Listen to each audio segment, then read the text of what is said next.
los aranceles están subiendo, el dólar se va a ir para arriba. Entonces, todo el mundo empezó a querer comprar dólares y descargaron Plenty de forma masiva. Entonces, todo el mundo descargando Plenty, creando sus cuentas. Y eso era un domingo en la noche. Claramente ni el equipo ni el app estaba preparada para soportar tanto volumen. Llegaban todas las personas a quererse verificar. Puro crash. Exacto, crash inminente, el app se cayó, las verificaciones se quedaron congeladas, o sea, fue un desastre. Hola y bienvenidos, soy Ricardo Martínez y como cada semana vamos a hablar de lo irreversible en el mundo, la vida y los negocios. Me encuentro con Jorge Soto y vamos a tener una invitada con experiencia increíble en Growth. Así es, Rick. Justo vamos a estar hablando con Laura Gómez. Ella tiene mucha experiencia operando en startups de súper alto nivel, pero platícanos en qué startups ha estado. Laura tiene una historia increíble en el ecosistema tech en Latinoamérica. Tuvo sus inicios en Rappi, donde lideró la estrategia de crecimiento. También en Elenas, donde fue pieza clave, y también estuvo en Vic.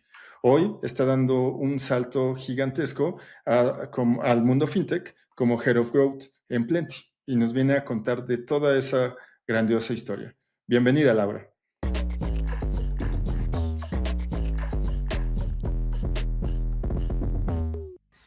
Hola Jorge, hola Rick, un gusto estar con ustedes. Bienvenida. Bienvenida. Oye, pues mira, quiero empezar. Por ahí me contó un pajarito que te encanta el outdoor, ¿no? Haces hikes, trekking, que estás inclusive desarrollando ahí un negocio que igual y ahorita nos cuentas un poquito más al respecto. De pronto me contaron que, que justo eres una persona muy comprometida, como súper determinada, y un poco tuviste una situación interesante en Guatemala, en un volcán, y quisiera que me contaras un poquito más al respecto de esa situación. Creo que define mucho de lo que eres, pero quisiera escucharlo pues desde tu perspectiva. Qué chistoso que conozcan esa historia. Bueno, sí, me gusta muchísimo caminar, estar al aire libre, el outdoor justo. Y decidimos hacer un viaje a Guatemala, que tiene uno de los volcanes activos, como más activos, valga la redundancia, en Latinoamérica. Entonces las probabilidades de que lo veas haciendo erupción son altísimas y es pues un espectáculo de la naturaleza.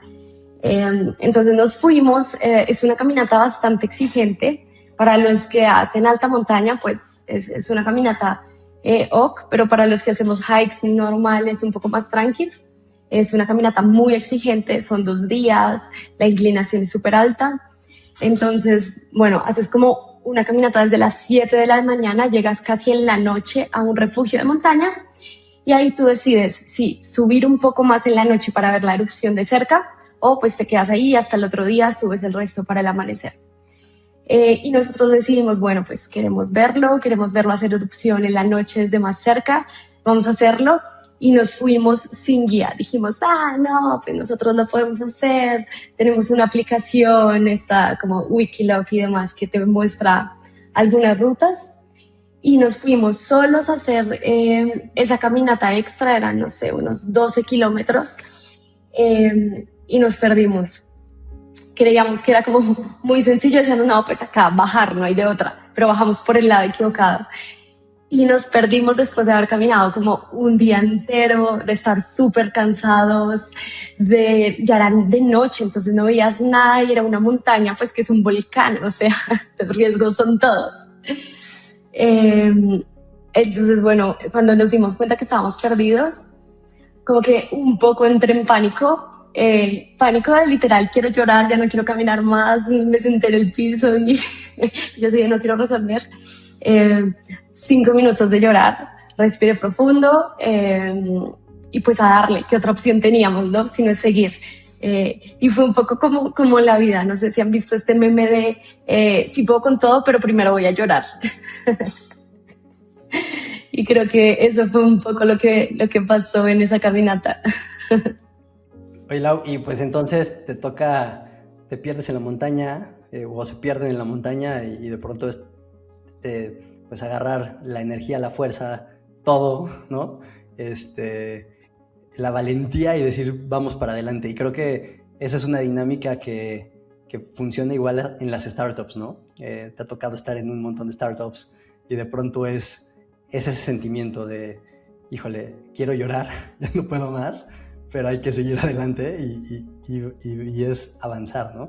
Y creo que has tenido una carrera bien interesante porque además has estado en startups de mucho renombre que han crecido y han tenido como estos momentos y muchas lo siguen teniendo de mucha importancia en la comunidad o en el ecosistema de startups en la TAM, ¿no? Estuviste en Rappi, estuviste en Elenas, en Vic, y bueno, ahorita nos platicarás un poco más también de la empresa en la que estás, en Plenty, bueno, en Plenty, pero bueno, hablemos un poquito del principio, ¿no? De estas primeras startups como Rappi en las que estuviste y Elenas y Vic, y de pronto, pues justo cómo es la operación diaria en estos equipos de growth y que necesitan pues mucha intensidad, ¿no? Y que tienen que validar el modelo y que necesitas justo gestionar muy bien esa presión para poder seguir escalando el producto, porque aparte hay muchas o unas expectativas bien altas para cumplir los objetivos. Sí, sí, 100%. Y te diría que en todas es muy diferente, como que cada una, a pesar de que todas son startups y en todas está un poco este tema de crecer rápidamente y demás, cada una es un mundo aparte porque se va creando una cultura distinta según las personas que estén, según los líderes, según el país incluso. Entonces cada una es como un mundo diferente, pero en todas está esta presión y estas ganas de crear, ¿no? Creo que lo resumiría en eso. Entonces está como estas ganas de crear, de moverse rápido, de aprender, de iterar, pero cada una tiene una cultura muy diferente. Rappi, por ejemplo, tiene una cultura que es conocida por ser una cultura muy agresiva, una cultura donde todo tiene que ir muy rápido, donde las metas son muy agresivas y donde literalmente desde las cabezas te pasan como este mindset. O sea, recuerdo mucho que en los All Hands, que es como una reunión mensual que tenía toda la empresa, en la que Simón Borrero, uno de los founders, como que hablaba y nos daba un poco de la vista de las métricas y demás. Él incluso decía, por ejemplo, que el balance entre la vida personal y el trabajo no existía, que tú eres una misma persona en el trabajo y una misma persona en la vida personal, y eso del balance no existe, ¿no? Y es una forma de ver la vida. No todo el mundo está de acuerdo, no todo el mundo lo quiere aplicar para su vida, pero es un poco la forma en la que en Rappi se ve la vida, o se veía en esa época. Esto fue hace como 3, 4 años, pero fue el mindset que llevó a este monstruo a ser lo que es hoy, ¿no? Entonces, bueno, sí, creo que depende mucho de la cultura de cada empresa.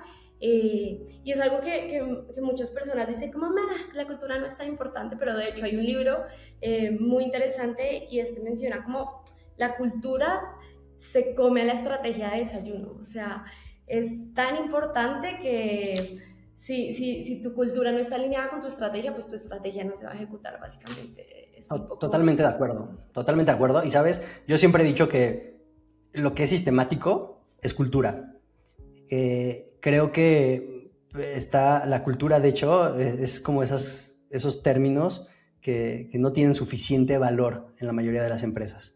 Y bien lamentable, porque de pronto te das cuenta que hay negocios que podrían estar explotando, estar haciendo cosas espectaculares, y de pronto es como, sí, pero pues no te interesa responder el correo, no te interesa prender la cámara, no te interesa, no sé, respetar a la persona enfrente, y entonces empiezan a surgir estos mecanismos o estas dinámicas conflictivas que, como lo digo, ¿no? El hecho de que se vuelva sistemático hace que, pues justo, pase todo el tiempo, ¿no? Entonces, eso va permeando en el resto de las empresas y justo tengo ahí una conocida que me platica unas historias que dices, es que cómo es posible que todo eso pasa desde la empresa matriz en el extranjero hasta el último colaborador en México, ¿no? Entonces te das cuenta que definitivamente la cultura tiene un impacto en los negocios y en la manera en la que creces y abordas y desarrollas pues la operación, ¿no? Oye, Lau, una pregunta. En cuanto a esta evolución que has visto tú a lo largo de tu carrera, sabemos que ha cambiado mucho el objetivo primordial, ¿no? Antes estaba este tema de las startups de crece, crece, crece, acapara todo lo que puedas y después somos profitables, ¿no? Ahorita cambió completamente. ¿Cómo has visto esa evolución? ¿Cómo te ha pegado a ti desde el lado de growth para estar ejecutando tu trabajo día con día? Y también tecnológicamente hablando. Sí, es una locura porque justo en el pasado y con estas inversiones tan grandes que se hacían, cientos de millones de dólares invertidos en una empresa que te los tenías que gastar. O sea, el problema cuando te dan una inversión tan grande es que si no te los gastas es porque algo estás haciendo mal.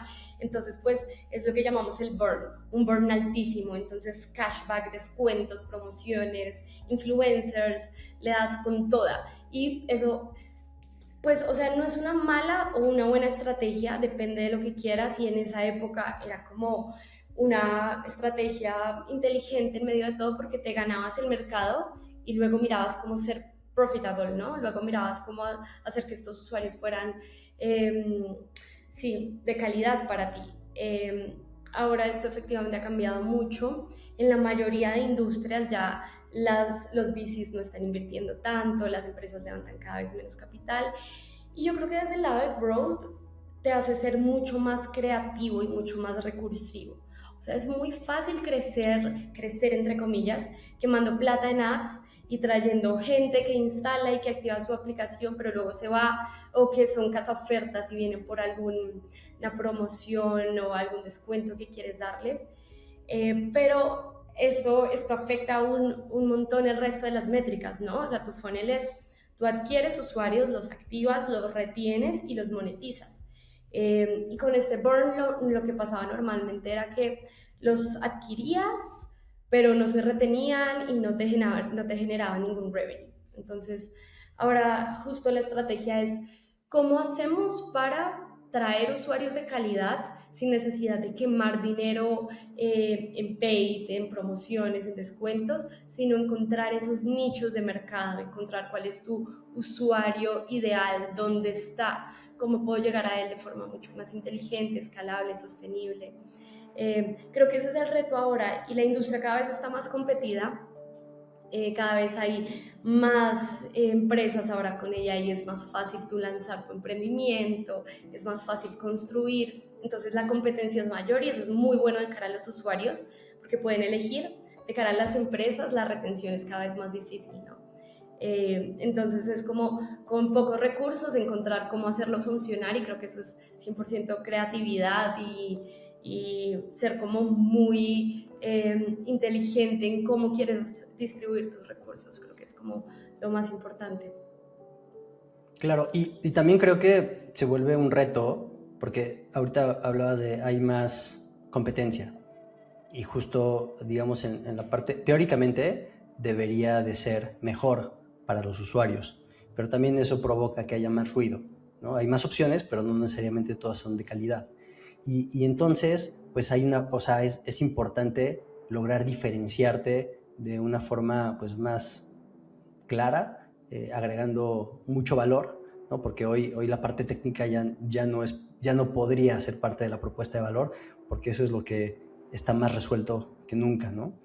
Y justo algo que se me hace interesante es que, bueno, de pronto tú pasas de Rappi, por ejemplo, a Elenas, y cómo cambias ese enfoque cuando justo la métrica principal ya no está amarrada, por ejemplo, al consumo, sino que ahora tiene que ver una cuestión de sustento económico del usuario, ¿no? Eso se me hace bien interesante. O sea, ahí estás poniendo totalmente el valor al usuario en el centro, ¿no? Y es como, digo, en Rappi también, de otra forma, pero aquí es no solamente el vender, sino que es una cuestión donde tu métrica más importante va a ser que tu usuario pues haga dinero. Entonces, ¿cómo funciona o cómo generaban ahí esas dinámicas?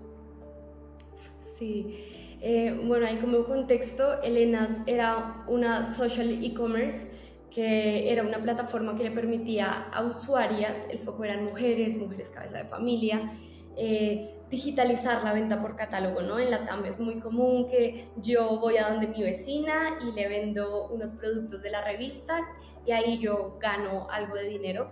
El objetivo de Elenas era digitalizar esto, enfocándonos en mujeres vulnerables y mujeres madre cabeza de hogar y demás, que pues conseguir un trabajo de otra forma era un poco más complejo por sus obligaciones, ¿no?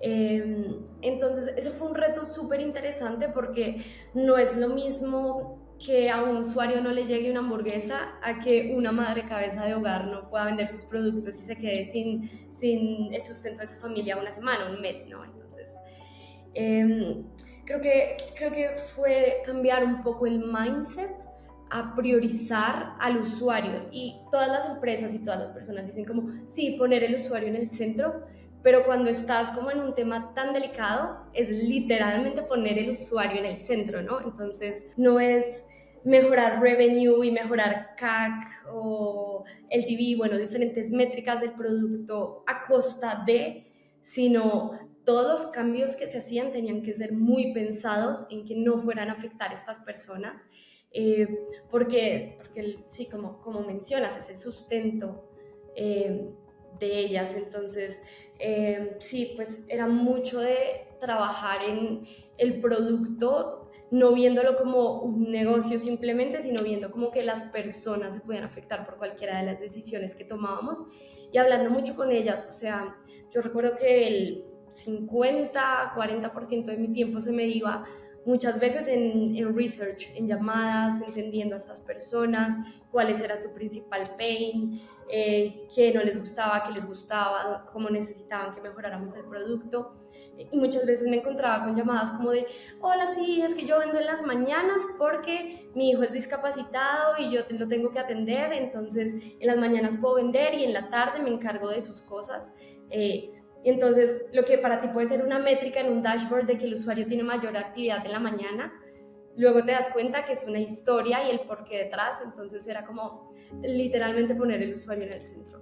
O sea que empiezas a tener esta sensibilidad a tope de comunidad, ¿no? O sea, te sumerges durísimo a entender quiénes son tus usuarios y a generar este sentimiento de comunidad, cosa que normalmente en negocios muy grandes, digitalmente hablando, es complejo hacerlo, ¿no? ¿Cómo logras ese éxito de comunidad con algo así?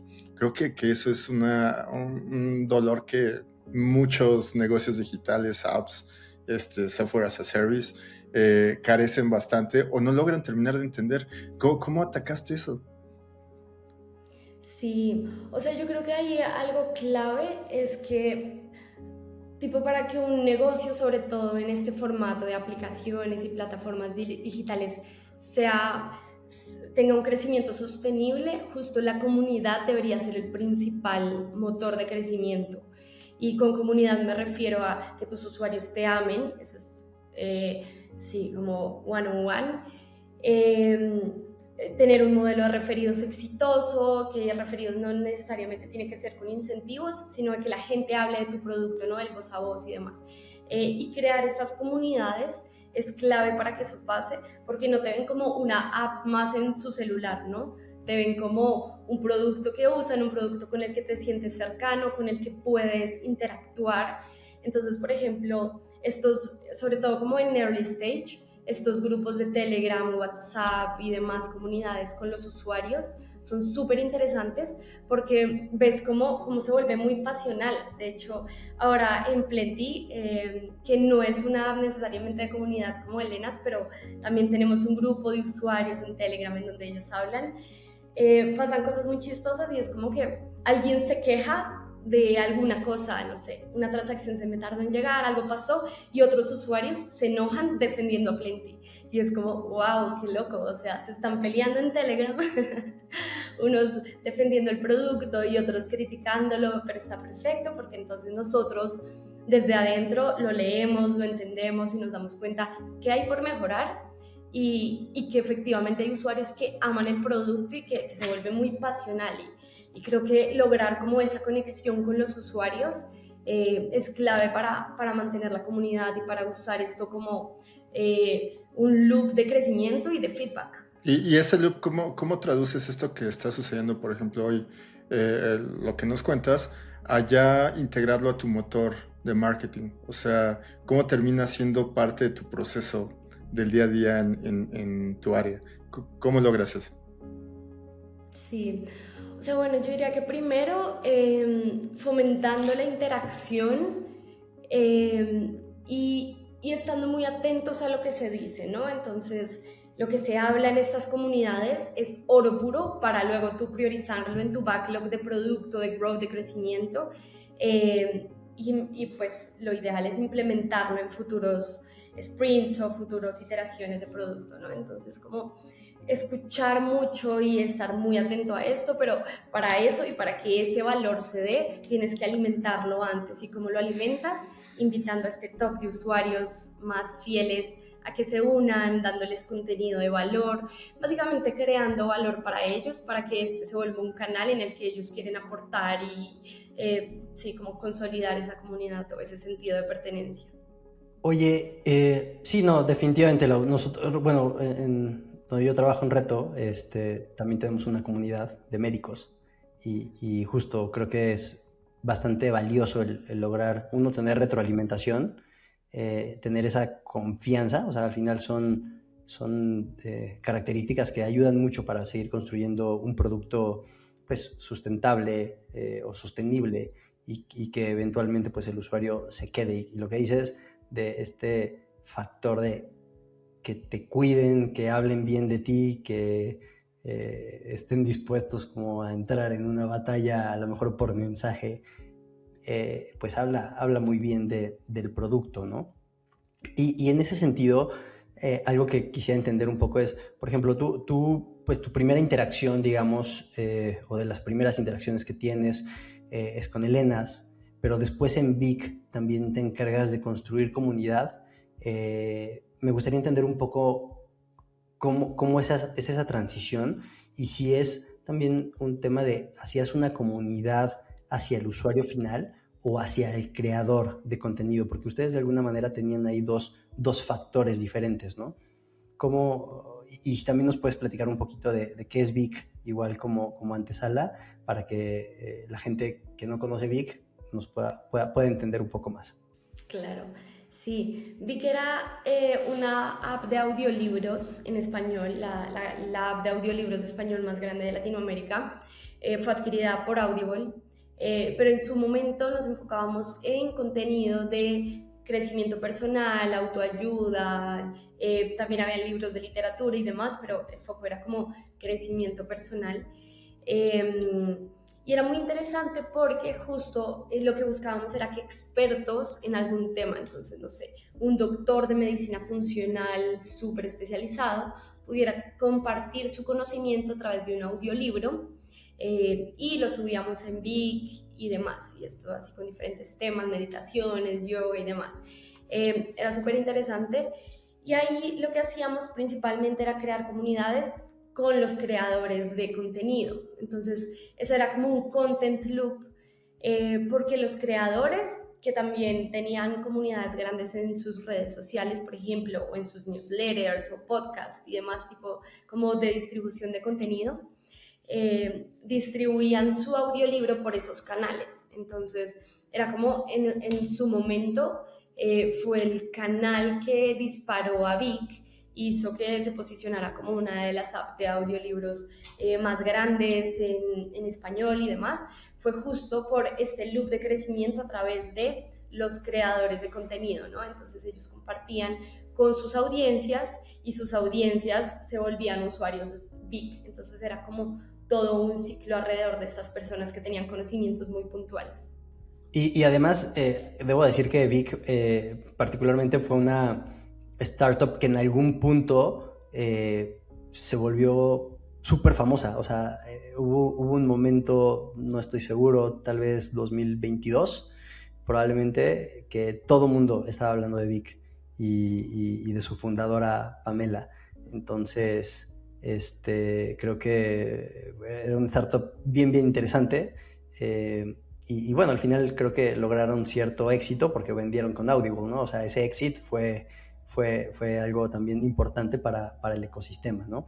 Eh, ¿Cómo es? O sea, y justo, ¿no? En esta evolución de carrera, de pronto vas haciendo este caminito y te vas encontrando con estas empresas que están haciendo cosas muy bien.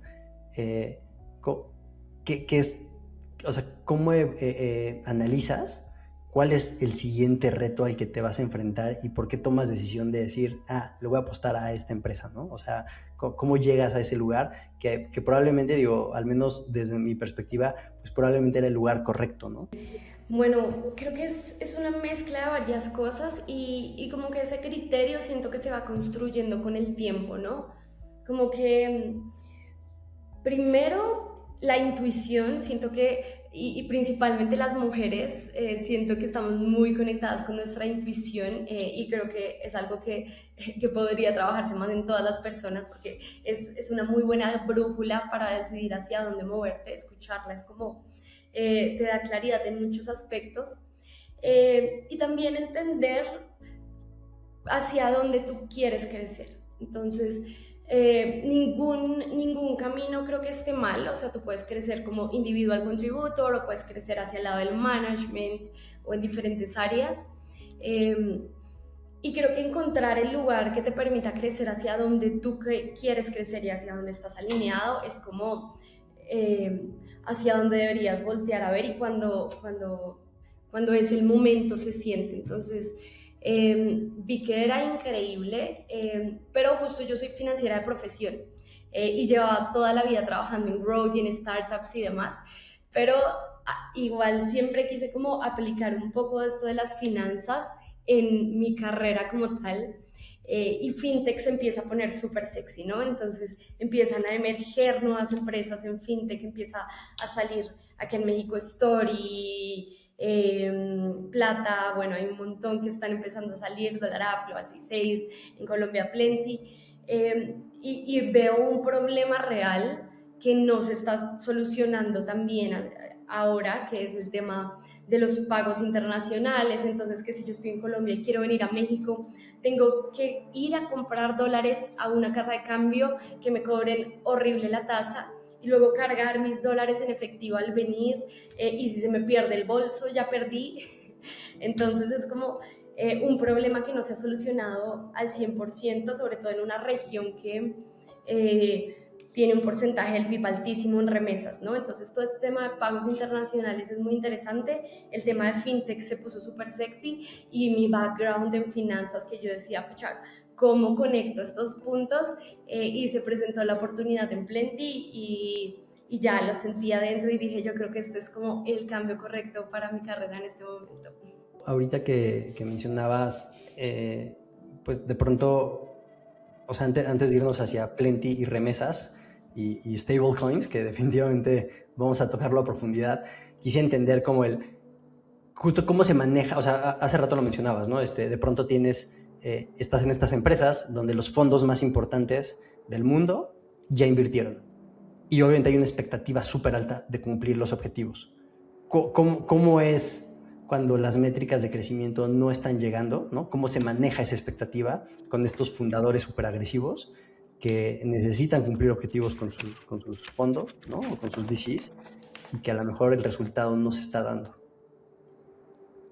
Total, 100%, 100%, y creo que ahí es donde hay la mayor cantidad de presión en las startups y también siento que por esa presión se toman malas decisiones. Creo que algo bien importante ahí es justo identificar cuándo es el momento de pivotear y esa presión puede ayudar mucho o puede hacer mucho daño, ¿no? Entonces, como creo que ese es uno de los puntos claves, todas estas grandes inversiones te dan muchísima presión y eso te impulsa, ¿no? A iterar más, a probar cosas más rápido, a moverte.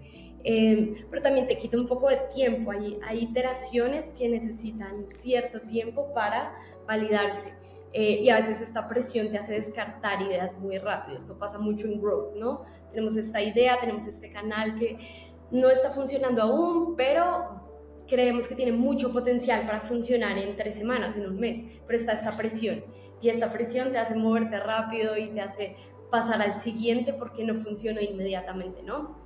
Entonces, creo que un poco es como tratar de entender muy bien a profundidad del negocio y saber cuándo sí es momento de pivotear y cuándo hay que darle más tiempo a alguna idea, si tú estás muy convencido de que eso puede funcionar y hacerlo funcionar, ¿no? Porque siento que hay canales que, no sé, puede que no estén funcionando, pero si tú estás seguro y metes como todo para que funcione, de alguna manera se logra.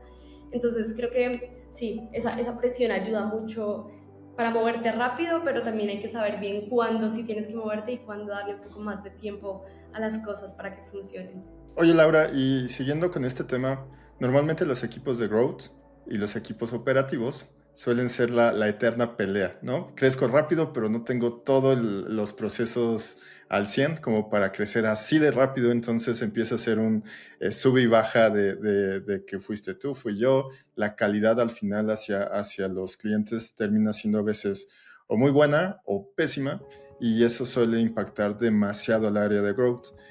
Hablando de esto en este tiempo en las startups, ¿cómo has visto que se maneja este tema, ¿no? Porque sabemos que no miles de startups que salen al mercado, crecen muchísimo. Inicialmente tienes un producto increíble, creces tanto que pierdes el alma del producto inicialmente y luego la calidad, ¿no? ¿Cómo has navegado estas olas del crecimiento acelerado y los procesos? Sí. Pucha, 100% es la eterna pelea. Recuerdo hace un par de meses, fue como en diciembre, noviembre, que Trump empezó a poner aranceles a todos los países. No sé si se acuerdan. Empezó Colombia, 20%, México, así. Y eso fue un domingo en la noche. Y entonces, pues, todo el mundo, no, Trump se peleó con el presidente de Colombia, los aranceles están subiendo, el dólar se va a ir para arriba. Entonces, todo el mundo empezó a querer comprar dólares y descargaron Plenty de forma masiva. Entonces, todo el mundo descargando Plenty, creando sus cuentas. Y eso era un domingo en la noche. Claramente ni el equipo ni el app estaba preparada para soportar tanto volumen. Llegaban todas las personas a quererse verificar. Puro crash. Exacto, crash inminente, el app se cayó, las verificaciones se quedaron congeladas, o sea, fue un desastre, pero creo que eso está muy cool también de los equipos y un poco de la cultura startup. Pasó esto, todos el domingo a las 8 de la noche conectados, tratando de resolver y ayudando desde growth a cumplimiento, desde operaciones a soporte al cliente, así como todos tratando de soportar esta carga y esta locura de crecimiento de ese fin de semana. Pero 100% eso es un tema y a veces el producto, o sea, creo que ahora hay algo que cada vez se está popularizando más, que es este product-led growth, y es cómo hacemos para que el producto traiga el crecimiento y no el crecimiento mueva el producto. Entonces, como moverlo un poco de atrás hacia adelante, y es como que el producto traiga a la gente, que el producto esté lo suficientemente listo y robusto, de que aumente la viralidad, que haga que la gente llegue, y entonces de esta forma uno es más sostenible y dos, el producto está listo porque trae lo que está listo y capaz de soportar.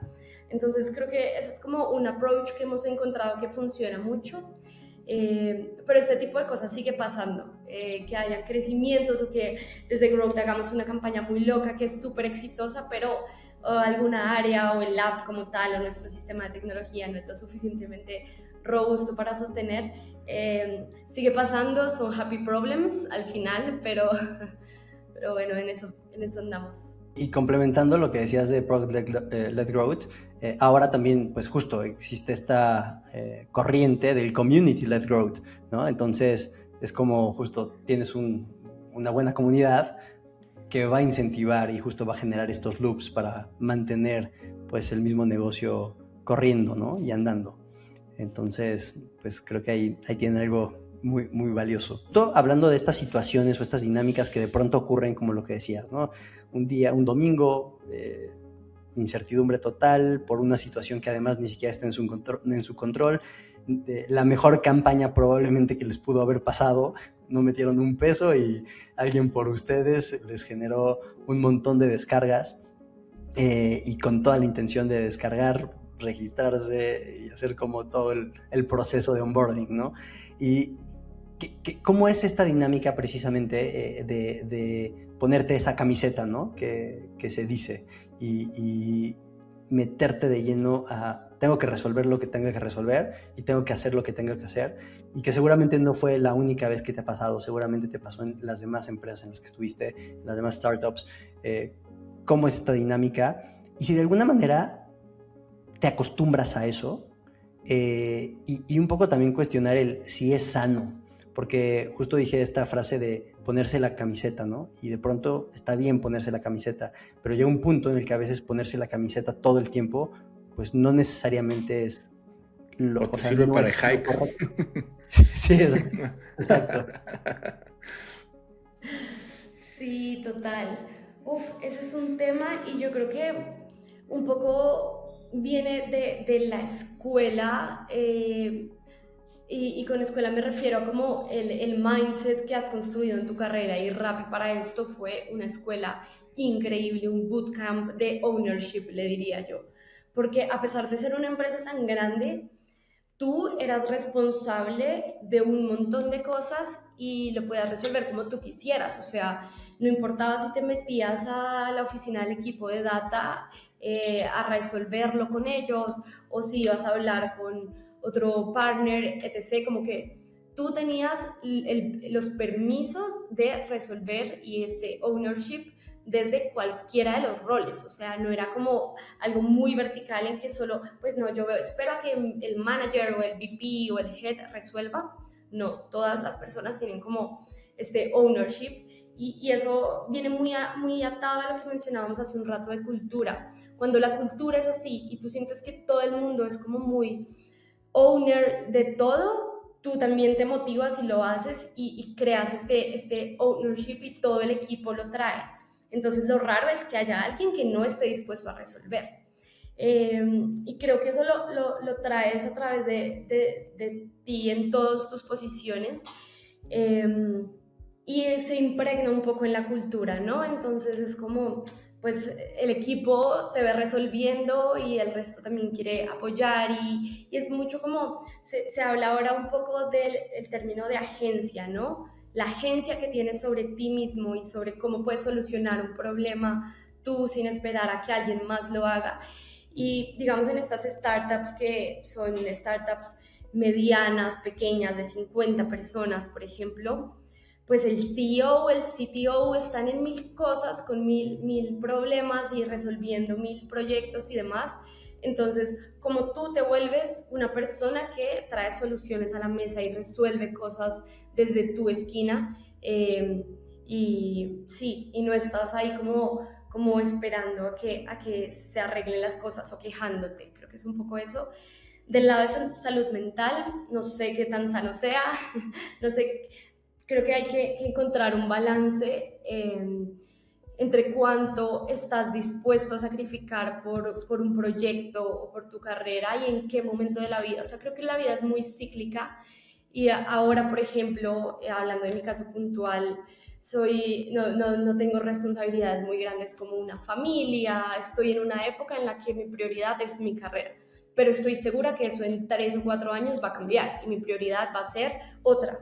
No sé si mi familia o un proyecto personal o el que sea, pero en ese momento no voy a estar tan dispuesta a ponerme la camiseta o sacrificarme por un proyecto. Entonces creo que es muy cíclico y en algunos momentos está muy bien si está alineado como a tu proyecto de vida. Entonces sí, es un poco como lo veo.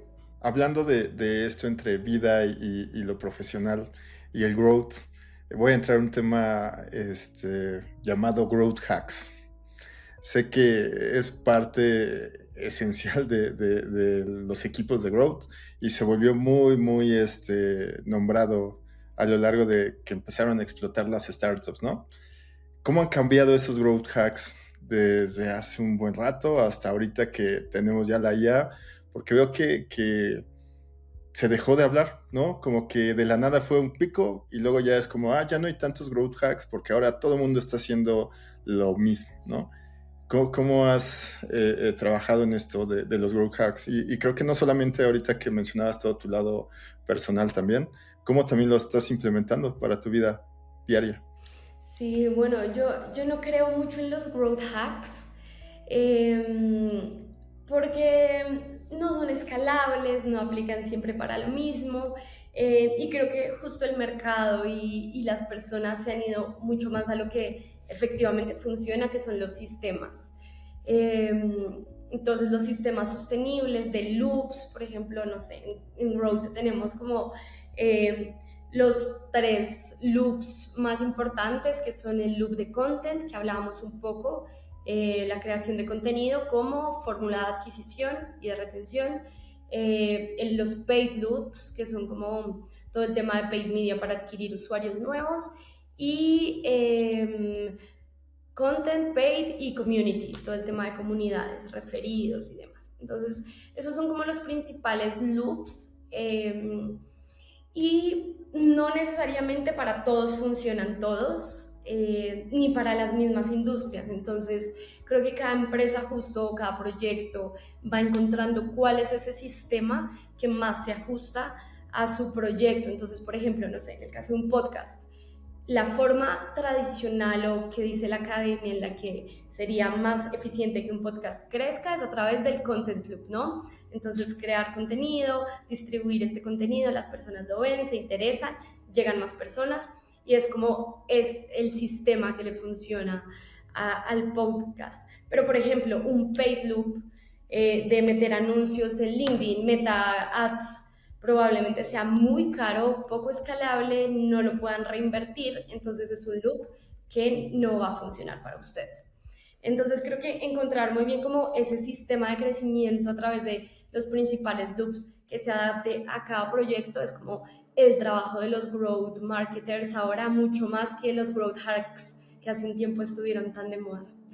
Ahora que estás en Plenty, cuéntanos qué es Plenty y cuáles son pues estos growth systems que estás implementando. Bueno, Plenty es una fintech de pagos cross-border, entonces permitimos que los usuarios tengan una cuenta en Estados Unidos y una cuenta en Europa a su nombre y puedan realizar transacciones internacionales con ellos como si fueran locales. Entonces yo le puedo mandar dinero a la cuenta de mi tío que está en Estados Unidos sin ningún problema, a costos muy bajos y en tiempos casi que inmediatos.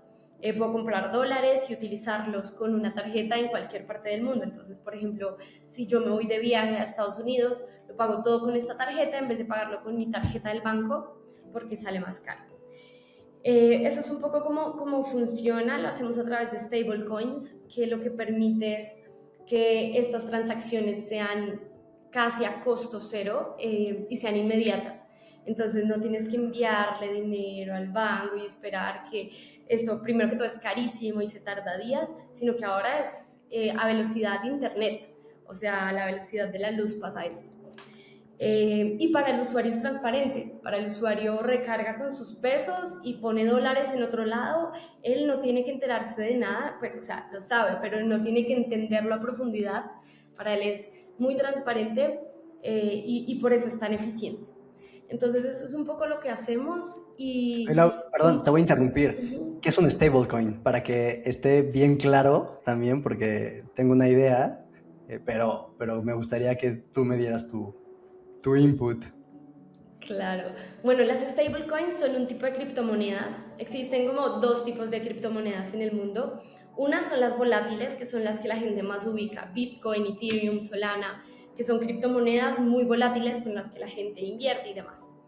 Y por otro lado están las stablecoins, que también son criptomonedas, están hechas bajo la blockchain, que es esta red de bloques que permite como su movilidad y su creación, pero son stablecoins porque no son volátiles. Entonces, $1 digital vale lo mismo que $1 real siempre. Y cómo funciona por detrás un poco es que estos emisores de stablecoins, cada dólar digital que emiten, compran $1 real. Entonces, por esto logran mantener esa paridad. Entonces, si tú tienes $1,000 digitales, que son USDT o USDC en la mayoría de casos, son los más famosos, esos $1,000 siempre van a ser $1,000. Es un poco cómo funciona.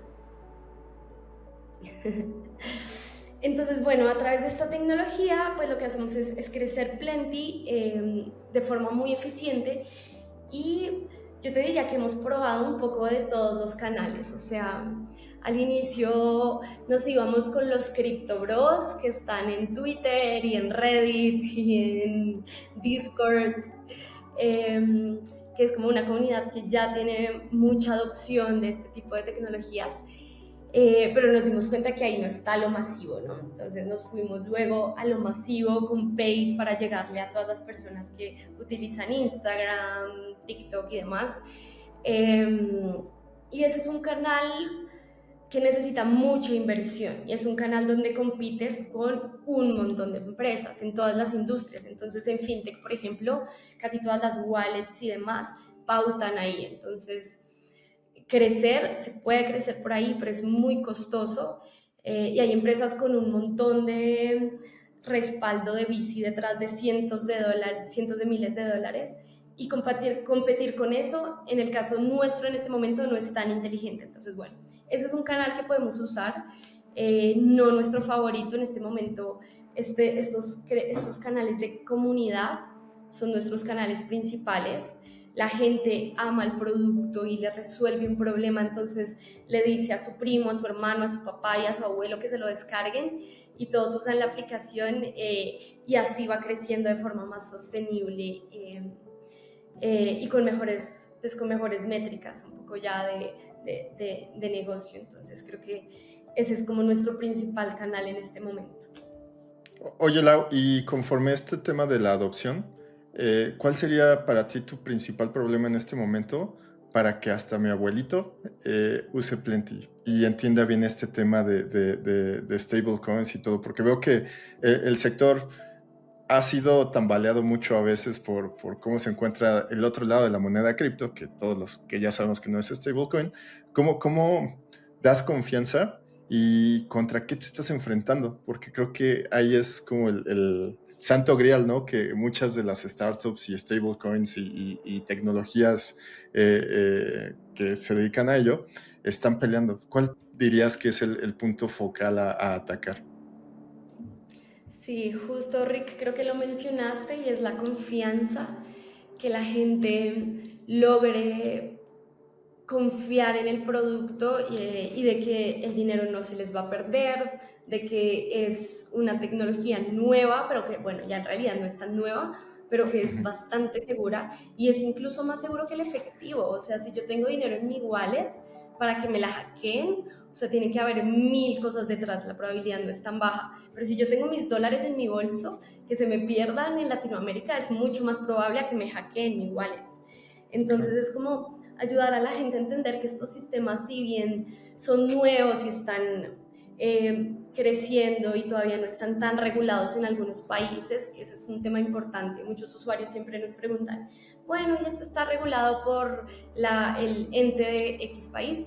Y ahora no, porque la mayoría de países no tiene regulación cripto para stablecoins, pero se está avanzando mucho en eso y Estados Unidos, a pesar de todo, es uno de los principales países que está lanzando nuevas regulaciones, nuevas leyes, para que esto sea cada vez más, sí, pues más regulado, que al final da más confianza a las personas. Entonces, creo que eso junto con mucha educación de nuestro lado y empresas que también están en el negocio y son competencia, están también educando. Entonces, todos aportamos un granito de arena a esta educación y a esta como adopción masiva, que creo que es algo también muy bueno de la competencia.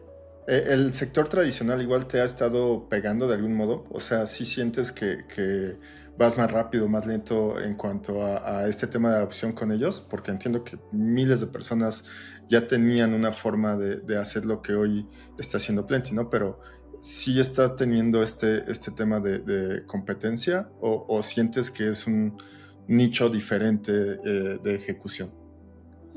Pues hace un año te diría que no éramos competencia, porque no querían entrar en ese mercado porque no lo entendían y les daban miedo y el tema de la regulación era como el elefante en la sala del que no querían hablar. Y muchas personas también igual decían, yo prefiero pagar $50 para mandar mi plata a Estados Unidos que pagar $2 a través de una fintech porque me da miedo, ¿no? Pero eso ya no está pasando, la gente ya no quiere Confianza. perder plata, Ok. sí, por usar su plata.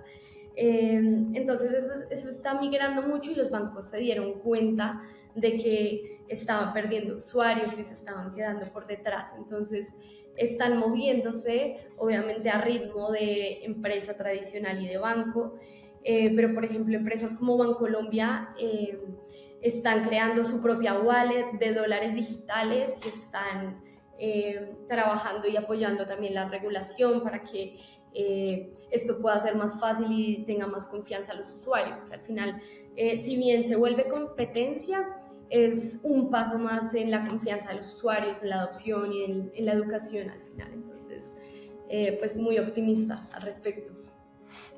Y justo seguimos en la línea al final de la comunidad, ¿no? Y de educar al usuario. Y algo que para mí es bien, o sea, creo que es un reto que que tú has tenido en la parte de growth y marketing, es que tengo entendido que justo ciertas plataformas que al final son canales de distribución para ustedes, como puede ser Meta, como puede ser Google, tiene ciertas restricciones para poder hacer o pautar sobre temas como wallets o sobre temas como cripto, precisamente por esta falta de regulación que hay.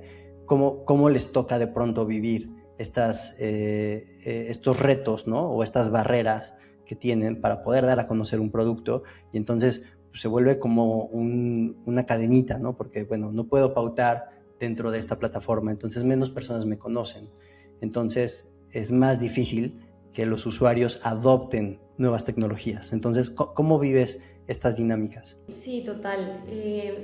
Y al ser estas plataformas de distribución, empresas que no conocen también el trasfondo latinoamericano, colombiano y demás, muchas veces te piden regulaciones que solo están en Estados Unidos. Entonces es como, bueno, puedes anunciar, pero tienes que pasarme, no sé, la T2, que es una regulación que está en Estados Unidos. Es como, acá no existe, entonces obviamente no lo tengo.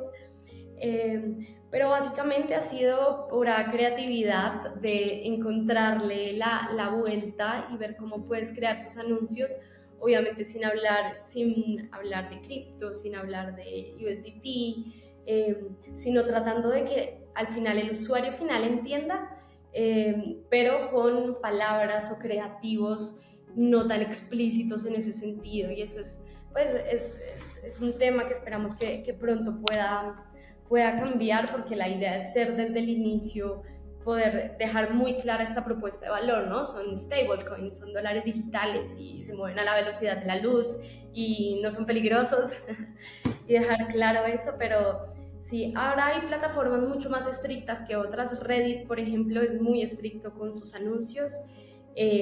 Google Ads también es bastante estricto. Meta cada vez menos, entonces en Meta se pueden hacer muchas más cosas. Pero sí, cada uno tiene como unas políticas diferentes. Oye, Lau, y por ejemplo, hoy justo, ahorita nos hablabas un poco de la competencia, ¿no? Y inclusive mencionabas que de pronto tienen esta competencia de empresas súper grandes que tienen un montón de dinero o de cash para poder estar gastando, ¿no? Y al final todos, aún teniendo dinero, pues se enfrentan a estas dinámicas como las que tú me estás contando, ¿no? Y estoy totalmente de acuerdo. Creo que en cuanto a no tener lana o no tener cash, pues te vuelve mucho más creativo porque tienes que buscar la manera de dar a conocer el producto. Pero entonces, ¿cómo es esta dinámica cuando de pronto tienes otros competidores que sí tienen ese cash? Por ejemplo, hoy vemos empresas como DollarApp, ¿no? Que le acaban de inyectar 70 millones de dólares, que cambiaron su nombre a ARK. Tienes a Global 66, que fue parte de los primeros y que justo están súper bien fondeados.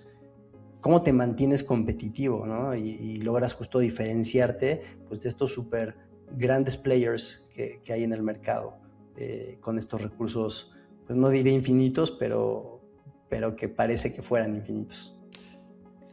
Sí, total, y yo creo que ese es como el mayor reto que tenemos en este momento, de cómo nos mantenemos y logramos crecer en un mercado tan, no diría saturado, pero sí diría competido. Y algo que pasa mucho es que los usuarios que nos aman y ya nos conocen y se quedan en Plenty porque les ha funcionado mejor que otras. Pero algo que pasa cuando hay mucha competencia es que la sensibilidad es mayor. Entonces, por ejemplo, si yo uso un producto y no hay nada más en el mercado que me solucione ese problema, no importa si, no sé, se me cayó el app o hoy está lenta o lo que sea, yo voy a seguir usándola. Pero cuando hay tanta competencia, si un usuario tiene una experiencia un poco mala, no sé, se le cayó el app o le tardó, se va, entonces dice como, ah, no, hoy se me demoró mi transacción 1 hora más, me voy a la competencia. Es así de fácil la movilidad entre plataformas porque la competencia es muy alta.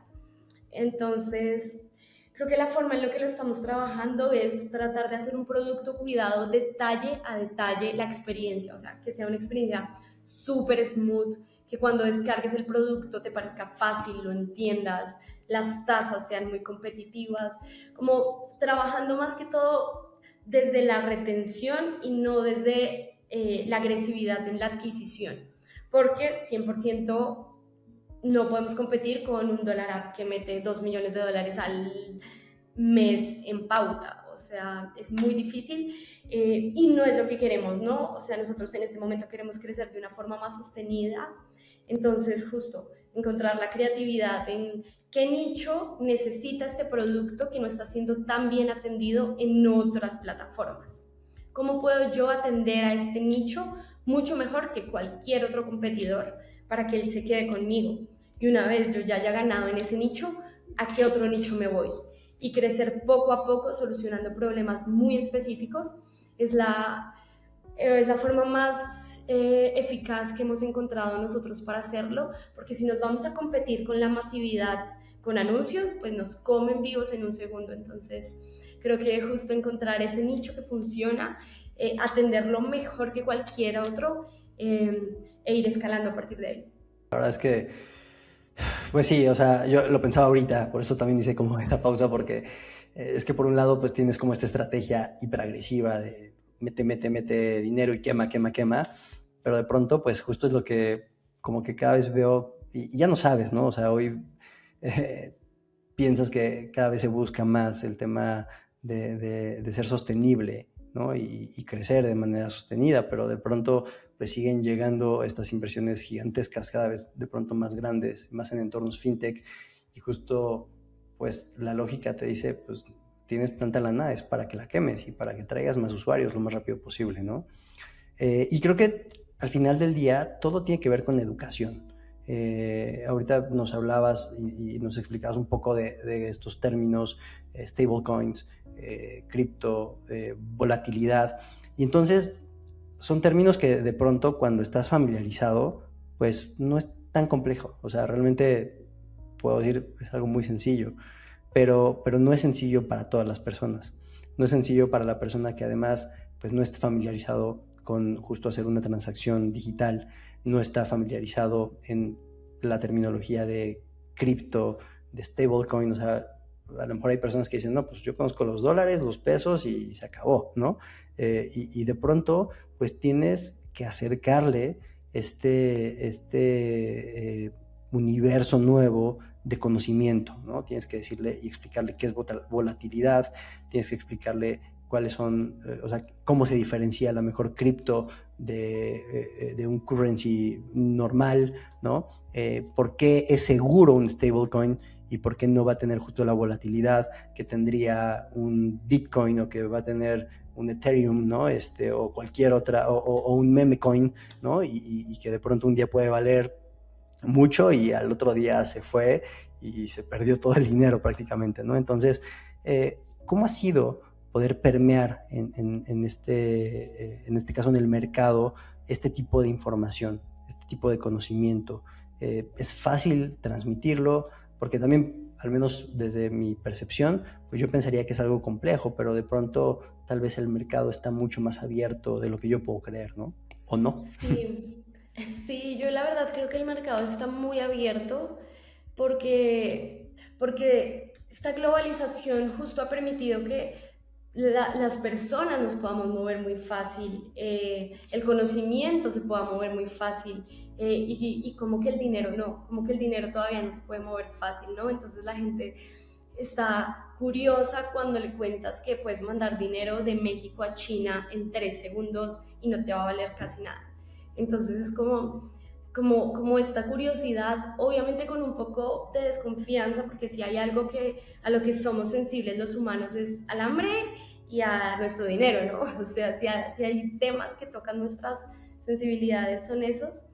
Eh, pero creo que la gente ha sido bastante receptiva y hemos encontrado que ya hay personas que están educando sobre esto muy bien. Y hay educadores financieros, youtubers, creadores de contenido en Instagram, en TikTok, que se dedican literalmente a educar a las personas en estos conceptos. Y creo que algo que nos ha ayudado mucho es hacer como partnerships con ellos, de cómo yo puedo contarles mejor a las personas lo que hacemos con personas como ustedes que se dedican a esto, ¿no? Entonces, apoyarnos mucho en esto y también volvernos como Plenty, como fuente de información con credibilidad a través de nuestros canales, con análisis del dólar, llegando a las personas como con informes y cosas de mucho valor en términos muy sencillos. Creo que es lo que más ha funcionado, pero como yo veo hacia dónde va el mundo, o sea, yo siento que vamos a llegar a un punto como en fintech y en stablecoins, muy similar a como estamos ahora con el internet. O sea, yo no sé cómo funciona el internet por detrás, yo no sé cuáles son las especificaciones para que esta llamada pueda estar sucediendo, pero sé cómo conectarme y sé cómo lo podemos hacer. Creo que con el dinero y con las stablecoins va a pasar algo muy similar. Tú vas a poder mandar dinero a China en 30 segundos sin costo, sin necesidad de entender todo lo que pasa por detrás, sino con una adopción ya tan integrada en tu día a día que lo haces sin pensarlo, y yo creo que hacia allá vamos. Y entonces, con Plenty, ¿nos podrías contar cuál ha sido tu mayor reto? O sea, porque ya nos has contado a poquito ciertos problemas, pero ¿cuál ha sido ese Big Trouble que has tenido? Uf, varios. Pero yo Acabas de decirle a creería, regresar a Vietnam, ¿eh? Porque esa cara Sí, fue así es. de las metralletas sonando, las bombas cayendo. sí, literal, flashbacks de Vietnam. Creería que hay varios, a ver, principalmente el tema del tamaño de la competencia, que al inicio puede ser muy abrumador, puede ser de cómo vamos a crecer en un entorno con 3 gigantes alrededor nuestro que tienen más efectivo y más capital para ganarse el mercado antes que yo, ¿no? Entonces creo que ahí mucho de lo que hemos hecho es justo estudiar qué nicho nos conviene, cómo especializarnos y crecer a partir de ahí. Creo que ese es un reto bien importante de cara al crecimiento. Ahora, de cara internamente, creo que puede ser todo este tema de adopción AI, cómo nos volvemos más eficientes y más competitivos. Entonces, claramente no tenemos, o sea, somos rentables, no queremos ir a levantar inversión, entonces con lo que tenemos que ser cada vez más eficientes. Entonces, ¿cómo hacemos para que el equipo sea cada vez más competitivo, que con menos personas hagamos más? No sé si saben, pero Lovable, por ejemplo, que es una plataforma monstruosa para crear productos y páginas web y demás con solo un prompt, tiene millones de usuarios ya y tiene 35 personas en el equipo.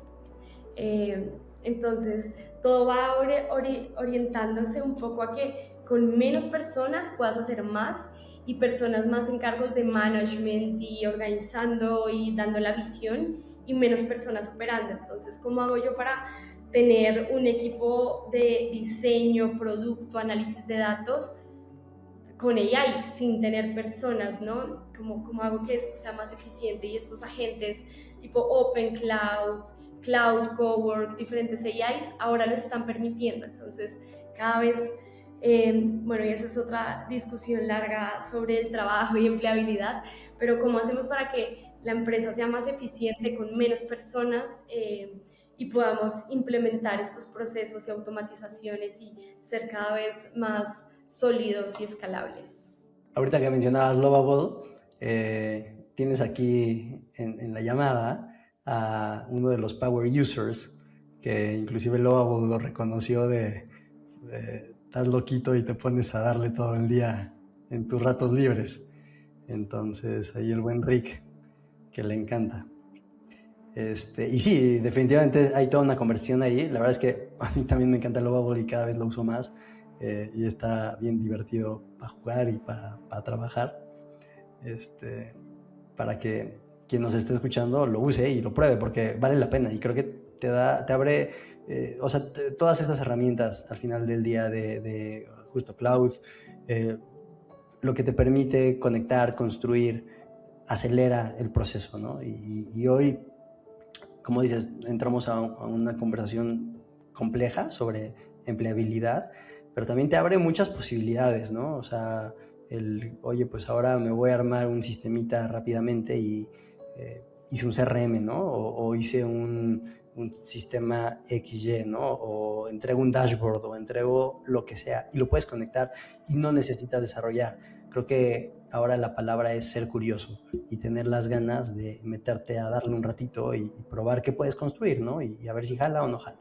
Pero bueno, justo nos echamos otras 2 horas hablando ahora de estos temas. Y para ir cerrando, Lau, hay una pregunta que siempre hacemos, que es, ¿cuál es tu momento irreversible? Wow, mi momento irreversible. Qué buena pregunta.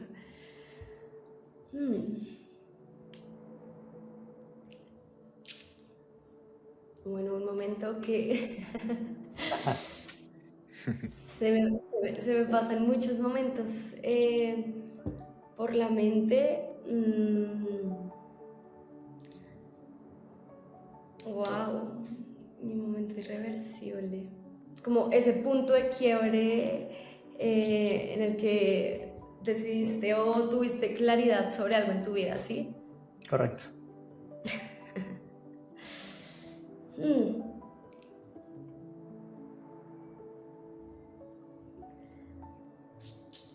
Pucha, yo creo que mi momento irreversible justamente fue cuando empecé a trabajar en Vic, que entré en el mundo de la autoayuda. O sea, la verdad, yo era hater. O sea, yo era de esas personas que decían que la autoayuda no servía, que eso era de gurús, que eso, la gente perdía el tiempo leyendo esos libros. O sea, yo era hater de la autoayuda y ahora tengo que confesar que soy una gran fan.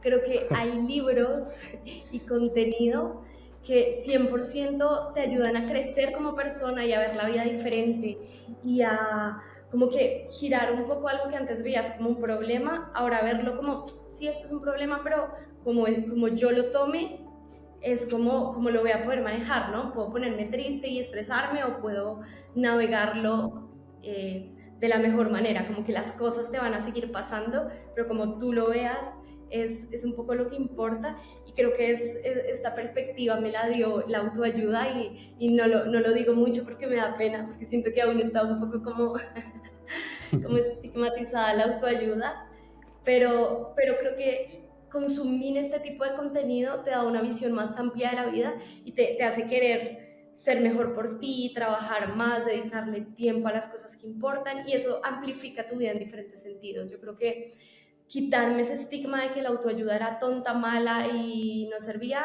fue mi momento irreversible. Oye, ¿y hay algún libro o autor o contenido que recomendarías? Que todos deberíamos de conocer. Sí, hay varios.